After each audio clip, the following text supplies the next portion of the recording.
Death is a part of life, but as the number of coronavirus cases spike, Madison County is seeing a lot more of it. I spoke with the coroner here about how this pandemic impacted his office and the important role he plays.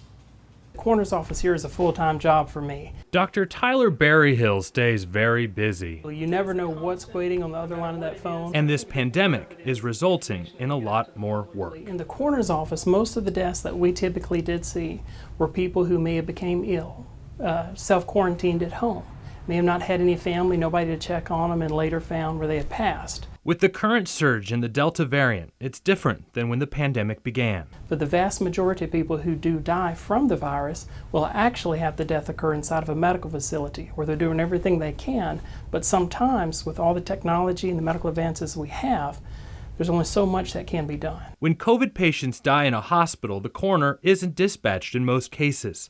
Instead, a funeral home is called. Death certificates spell out the cause of death as COVID or COVID was a factor.